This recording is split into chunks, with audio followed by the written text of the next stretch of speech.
지역의 이슈를 짚어드리는 시간, 헬로 이슈토크 시작합니다. 정부가 우리나라 농업에 적용되던 개발도상국 지위를 포기하면서 지역 농민들의 반발이 커지고 있습니다. 각종 보호장치가 사라질 것이라는 우려가 나오는 가운데 농민을 위한 대책 마련이 시급한데요. 어떤 변화를 예측해 볼 수 있는지, 또 대안은 무엇이 필요한지 오늘 이슈토크에서 짚어보겠습니다. 기화석 경안신학대학원대학교 커뮤니티 정책학과 교수, 그리고 조정훈 오마이뉴스 기자와 함께합니다. 두 분 어서 오세요. 안녕하십니까? 네, 안녕하십니까? 네. 우선 개발도상국의 지위를 포기했다. 이것이 무엇을 의미하는지, 또 갑자기 포기를 한 이유가 무엇인지 짚어주시죠. 예, 그동안 세계무역기구 협상 과정에서 우리나라는 개독 지위에 간접적으로 이의를 제기하는 경우가 종종 있어 왔습니다. 네. 하지만 이제 공산품이라든지 서비스 분야를 제외한 그 나머지 이 부분에 대해서는 개독 지위를 우리가 주장을 하지 않고 나머지 부분에서는 개독국으로 잔류를 하고 있었거든요. 그런데 이제 남미와 아프리카 국가들은 OECD 회원국이면서 상대적으로 부유한 한국이 농업 분야에서도 개독 지위를 계속 주장하는 것은 맞지 않다 이렇게 비판을 하는 경우가 많았습니다. 네. 정부도 이번 결정을 통해서 올해 초부터 이제 사실 이제 이번 결정의 가장 큰 직접적 계기는 미국의 요구라고 할 수 있겠는데요. 미국의 그 트럼프 대통령이 네. 개도국을 제외하는 4개 기준을 제시를 했습니다. 그러면서 한국도 개도국에서 벗어나야 된다 이렇게 얘기를 했었고요. 네. 그렇지만 이제 사실은 WTO 차원에서 직접적인 요구는 아니었습니다. 네네. 그렇기 때문에 사실 따를 수도 있고 따르지 않을 수도 있는데 따르는 편이 한국으로 봐서는 조금 더 유리하다 이렇게 판단을 했기 때문에 이번에 개도국을 벗어나게 된 것이고요. 네. 또 우리나라 경제 규모가 비슷하거나 또는 우리나라보다 낮은 싱가포르라든지 네. 또 브라질, 대만 같은 나라에서도 개도국 특혜를 주장하지 않겠다 이렇게 우리보다 앞서 선언을 했기 때문에 우리도 어쩔 수 없이 이제 벗어나야 됐다 이렇게 보여집니다. 네. 그리고 이제 또 다음 달 이제 무역 보호법 232조에 따른 자동차 고율 관세 부과 가능성이 지금 보이고 있거든요. 이걸 좀 피하기 위해서 그리고 지금 한일 관계의 지소미아 종료를 앞두고 네. 여러 가지 갈등이 불거지는 상황에서 네네. 정부가 여러 가지 고민이 있었지 않았나 이렇게 보여지고요. 또 정부의 이런 고민이 앞으로는 어떻게 될 수 있을지는 좀 지켜봐야 되겠지만 네. 또 미국과의 이제 다양한 협상에서 좀 유리한 부분을 선점하기 위한 게 아닌가 이렇게 보여집니다. 네. 그렇다면 개도국에서 제외하는 4개의 기준은 뭔가요? 이건 먼저 참 이 부분 참 민망합니다. 네. 4개 기준이라는 것이 이게 이제 WTO라고 하는 세계 무역 기구에서 정한 그 기준이 아닙니다. 그야말로 간단히 얘기하면요. 네. 트럼프 기준입니다. 네. 트럼프가 대통령이 되고서 중국을 압박하고 또 우리나라처럼 어느 정도 경제적 지위가 올라온 나라들을 압박하기 위해서 이제 밀어붙여 온 거고 올 연초부터 해서 네. 한국부터 해서 빠져라. 네. 그렇게 해서 이제 방금 조 기자 얘기한 대로 이제 우리보다 경제 1인당 GDP라든지 소득이 좀 낮은 나라도 이미 이제 빠졌어요. 스스로 알아서 빠지겠다고. 그러니까 세계 경찰국가 세계 초일 초강국인 미국이 트럼프가 저렇게 얘기하니 안 따를 국가 있겠습니까, 솔직히? 네. 우리는 또 워낙 또 안보조로도 많이 연결되고 한데요. 어쨌든 그 트럼프의 지시에 의해서 미국의 무역 관련 부서가 정한 기준입니다. 이건 다른 거 아니고. 네. 그 가장 첫 번째가 이제 OECD 국가. OECD는 이제 그 경제협력개발기구라 그러죠. 네. 어느 정도 그야말로 경제력이 이제 좀 올라온 국가. 전 세계 이제 36개 국가가 포함되어 있어요. 네. 당연히 우리나라 들어가 있죠. 네. 그리고 또 하나는 이제 G20, G20이라고 표현을 하죠. 네네. 그 전 세계적으로 대륙별로 세계적으로 경제적 파급력이 상당한 국가들끼리 모이는 G20. 네. 우리 아시아에는 우리나라, 중국, 일본, 인도가 포함되어 있죠. 네. 대륙별로 이제 몇 개 나라 포함이 돼서 전 세계 이제 20개 나라가 포함되어 있는. 얼마 전에 왜요? 올해 G20 회의는 얼마 전에 오사카에서 있었죠. 네네. 해마다 이제 나라별로 돌아가면서 하는데. 네. 그 두 번째 기준이 있죠. 이제 G20에 가입되어 있느냐. 네. 그다음 세 번째가 세계 무역 전체에서 차지하는 비중이 0.5% 이상인 나라. 네. 우리나라 얼마일까요? 우리나라 상당합니다. 3.3%다가 넘습니다. 높네요. 넘습니다. 상당하죠.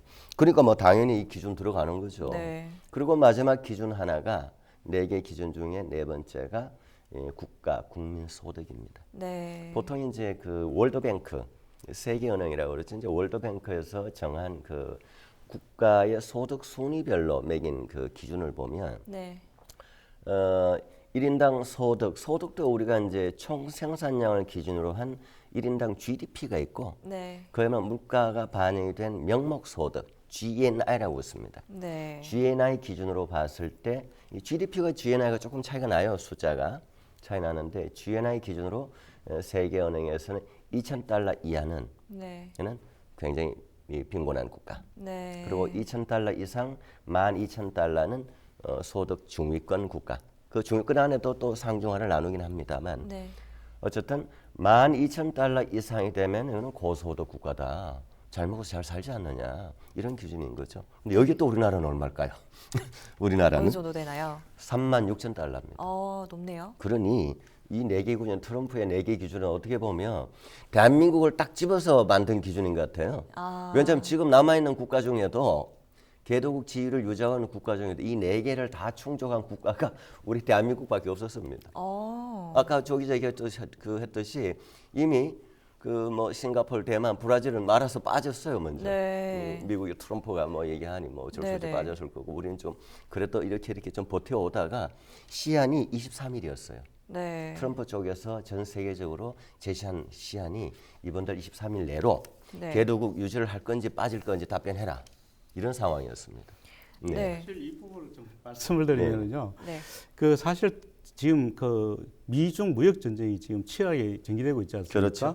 그런데 트럼프는 지금 중국이 개도국 국가를 넘어서고 있는데도 불구하고 계속 개도국 국가를 유지를 하면서 엄청난 이익을 가져가고 있다 이렇게 보고 있는 겁니다. 그런데 중국만 제재를 하려고 하니 중국이 왜 대한민국은 잘 살고 있는데 대한민국은 제재를 하지 않고 우리만 제재를 하느냐 이렇게 태클을 걸 수 있으니 이런 기준을 걸어서 같이 제재를 할 수 있다라고 하는 거죠. 그래서 사실 우리나라는 어쩔 수 없이 강대국에 끼어서 지금 피해를 볼 수밖에 없는 상황이라고 볼 수 있는 거죠.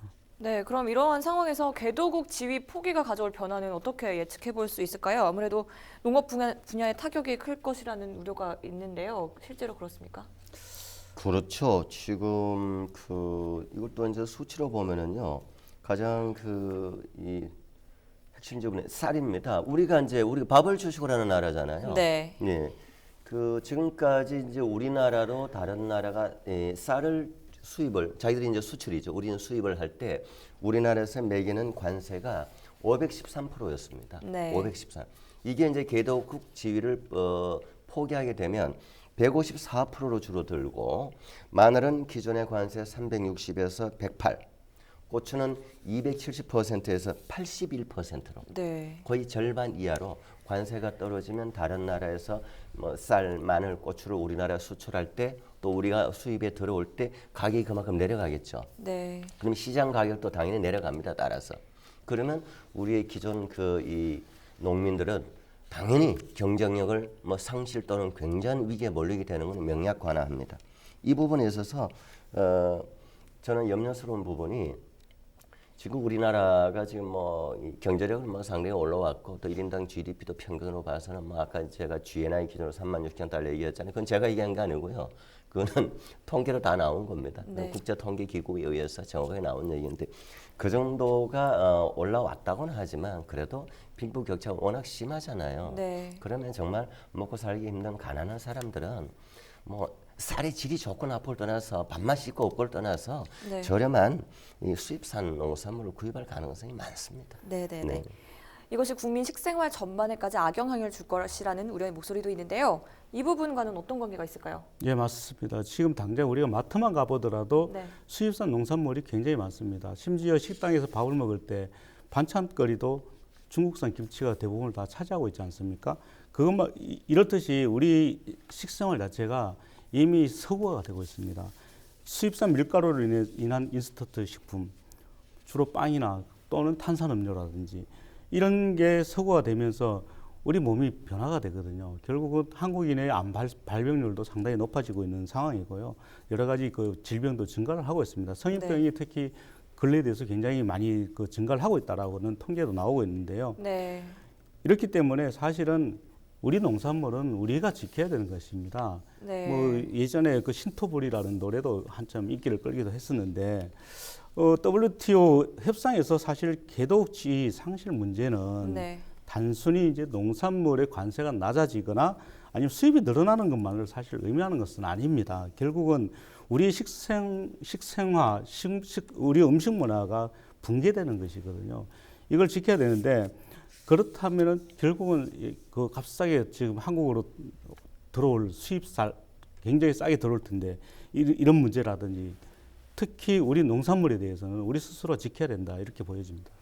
네, 사실 개도국 지위를 사실상 포기하는 것이라고 해도 앞으로 정부의 대응이 중요하지 않을까요?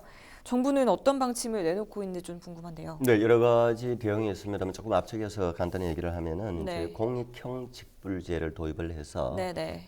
그 농민들에게 소득 보전을 해주겠다. 네. 그리고 지금까지는 주로 뭐 쌀이라든지 일부 농산물에만 해당됐지만 이제 전 작물에도 모든 작물에 확대 적용을 하겠다는 걸 냈고, 그다음 또 하나는 이제 그 1조 원대 규모의 농어촌 상생 기금을 만들자. 네. 그래서 그 어려운 농가를 좀 지원을 하자. 그리고 그 상생 기금에 대기업들이 많이 좀 참여할 수 있도록 거기에 참여하는 대기업들에게는 뭐 세금, 세제 혜택을 좀 인센티브를 준다든지 네. 이런 것도 밝혀놓고 있고. 가장 우선적으로 정부는 이미 이걸 나름 이제 생각을 했던 거예요. 올해는 이 포기해야 된다, 개도국 지위를. 그래서 당장 내년 예산에 15조대 이상의 이 농촌 농업 관련 예산을 확대 편성해 놓고 있습니다. 네. 네, 정부에서 대응책을 내놓고 있다고는 해도 농민들 입장으로서는 불안해할 수밖에 없는 상황인데요. 이와 관련해 전농 경북연맹의 입장도 직접 들어보겠습니다. 김태수 위원장 전화 연결돼 있는데요. 위원장님, 우선 개발도상국 지위 해제 발표 이후 농민들의 분위기가 어떤지 먼저 말씀 좀 해주시겠습니까? 예, 요즘 농민들 삼삼오오 모이면 빠지지 않고 얘기되는 게 지금 그 개도국지 포기 문제입니다. 농민만 죽어라 한다는 얘기 많이 하죠. 제가 몸담고 있는 농민회는 진보적인 색채를 가지고 있는 단체인데요. 농민회에서도 정권 교체를 이뤘지만 아무것도 달라진 게 없다 하는 불만이 나오고 있어요. 그리고 이 문제는 농민들이 정치적인 입장을 떠나서 하나로 뭉칠 수 있는 사안이죠. 부글부글 끓고 있다고 보시면 될 듯합니다. 네, 지금 농민들이 가장 우려하는 건 뭔가요? 우선 저가의 수입 농산물들이 몰려올 것이다 라는 두려움이 있죠. 개도국 지위를 포기하고 나면 관세는 더 줄어들게 됩니다. 가격 차이는 더 벌어지게 되죠. 지금의 2배 차이가 3배, 4배 차이로 더 벌어지게 됩니다. 일부 부유층을 제외하고는 서민들이 국산 농산품을 선뜻 살 수 있을지 모르겠어요. 농업과 농민이 피해 입게 될 거라는 것은 불을 보는 뻔한 일이죠. 혹시 지금 농산물 비싸게 팔고 있어서 농부들 돈 많이 벌고 있는 거 아니냐, 뭐 이렇게 생각하시는 분들이 있을지 모르겠는데요. 최근 20년간 농업소득은 물가 인상분 제외하면 완전히 정체 상태입니다. 한때 도시가구 소득의 한 90% 정도까지 이르고 있던 농촌가구 소득이 이제 60% 정도밖에 안 돼요. 도시에서 100만 원 벌고 있다 그러면 농촌에서 60만 원밖에 못 버는 거예요. 농촌에서 먹고 살기 힘드니까 청년들은 거의 도시로 다 나가고 없습니다. 지방 소멸이라는 얘기까지 나오고 있잖아요. 지금 현재 상태로 가만히 놔둬도 한 10년만 지나면 농업 농촌 회복할 수 없는 지경에 이를 것으로 그렇게 생각되고 있는데, 불난데 부채질 한다고 수입 농산물이 더 싼 가격으로 더 쉽게 들어올 수 있게 된다는 것은 그야말로 농업을 포기하는 것으로밖에 보이질 않는 겁니다. 네, 농산물 개방 때보다 더 큰 타격이 올 것이라는 전망인데요. 어떤 대책 마련이 필요하다고 보시는지요? 이런 일이 있을 때마다 나오는 얘기가 국제 경쟁력 강화죠. 하지만 지금까지 수십 년 동안 경쟁력 강화를 외치면서 정책을 펴왔어요. 안 한 게 아닙니다. 결국은 철저히 실패했죠. 지금 현재의 농업 농촌의 현실이 그대로 보여주고 있는 겁니다. 개인적인 의견입니다만은 농업 농촌을 유지하기 위한 유일한 방책은 농민수당이나 공익형 직불제 같은 직접 지불을 획기적으로 늘리는 거라고 생각합니다. EU 같은 경우에 전체 농업 예산에서 한 70% 이상을 직불 예산에 할당하고 있어요. 우리나라는 지금 10%대에 불과합니다. 대부분의 농민들은 많은 걸 바라는 건 아니에요. 무슨 뭐 고급차 타고 명품백 들고 해외여행 다니는 뭐 그런 사치를 농사 지으면서 하겠다 생각하는 사람은 없습니다. 열심히 일하고 가난하게 살더라도 그저 여기서 살 수 있게만 해달라. 뭐 그런 것밖에 없어요. 네, 이를 위해 경북도에 바라는 점이 있다면 한 말씀 해주시죠. 우리가 정부에 요구하는 거는 일단 개도국 지위 포기하는 걸 멈추어 달라 하는 것이고요. 만일 그게 도저히 안 된다 하면 농업 농촌을 살리기 위해서 어떻게 할 건지 그 당사자인 농민들과 함께 대책을 마련해 나가야겠죠. 네, 전국농민회 경북연맹 김태수 위원장을 통해 농민의 진솔한 입장도 들어봤고요. 현재 상황에 따른 경북도의 대응 방안도 잠시 들어보겠습니다. 개도국지 포기에 따라서 우리 선진국 수준의 공익형 직불금을 확대해 나갈 필요성이 있기 때문에 우리가 중앙 정부에는 강력히 이 부분에 대해서는 건의를 하고 또 지방 차원에서도 우리가 경쟁력 향상을 위한 어떤 조치들, 예를 들어서 가격 경쟁력을 높이고 품질 경쟁을 제고하기 위한 시책들을 추진하는데 중앙 정부와 또 지방 정부 또 농민과 함께하는 그런 어떤 그 세부 칠성 과제에 대해서는 추후 논의토록 하겠습니다. 네, 경북도의 대응 방안까지 잠시 이야기 들어봤습니다. 이번 개발도상국 지위 포기에 따른 앞으로의 과제는 뭐가 남아 있겠습니까? 두 분께서 종합 의견을 한마디씩 정리해 주시죠. 기 교수님부터. 한마디만 해야 되나요? 네. 간단히 압축을 하겠습니다. 앞서서 이제 국민소득에 따른 뭐 국가별 기준 뭐 등등 얘기를 뭐 했었습니다만, 네. 그 대한민국은 어쨌든 지금 뭐 수출 규모로 전 세계 6대 수출국입니다. 네. 수출과 수입을 합한 무역 기준으로는 세계 7대 무역국입니다. 네네. 예, 또 그리고 또 인구 5천만인 국가에서 국민소득이 3만 넘어가는 소위 30-50 클럽에 7번째로 이제 등극을 했습니다.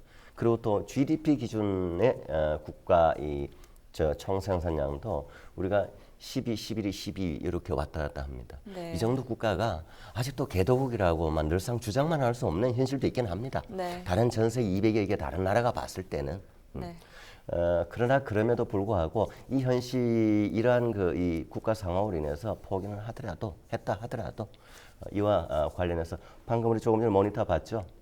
그 김태수 경북연맹 위원장께서 네. 얘기했던 대로 그럼 정부가 대안을 이제 만들어내야죠. 네. 공익형 직불제 금액 대폭 확장하고 그리고 재해보험 같은 거 정말 농민들이 재해에 부담 없이 편하게 농사 지을 수 있도록 재해보험도 대폭 완전하게 지원을 하거나 뭐 이런 여러 가지 대안들이 있어줘야 된다라고 생각을 합니다. 네. 네. 조 기자님. 네, 사실 농사를 짓는 데 대해서 농민들이 자부심을 가지고 농사를 지을 수 있어야 되는데 네. 우리나라의 농민들은 자부심이라고 지금 찾아볼 수 없을 만큼 굉장히 안타깝습니다. 네. 사실 그 농업이라는 것은 그 국가 안보나 마찬가지거든요. 국가 안보나 마찬가지인데도 불구하고 우리나라는 그동안 수출 위주 정책을 펴왔습니다. 그러다 네. 보니 외국의 물건을 많이 팔기 위해서는 결국은 농산물을 수입할 수밖에 없는 그걸 어쩔 수 없이 받아들이는 상황이 된 거죠. 지금 네. 현재 당장 눈앞에 닥친 것 자체가 지금 농업 때문에 많은 사람들이 피해를 보고 있지 않습니까? 네. 이런 상황에서 사실 그 앞서 그 김태수 그 위원장이 뭐 얘기했듯이 그 농민수당이 필요합니다. 사실 지금 얼마 전에 그 청송군에서도 농민수당을 신설하겠다 했는데 이런 농민수당 같은 게 필요하고요.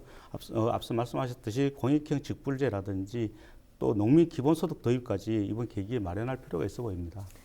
네, 오늘 헬로 이슈 토크 여기서 마무리하도록 하죠. 함께 해주신 두 분 말씀 감사합니다. 네, 고맙습니다.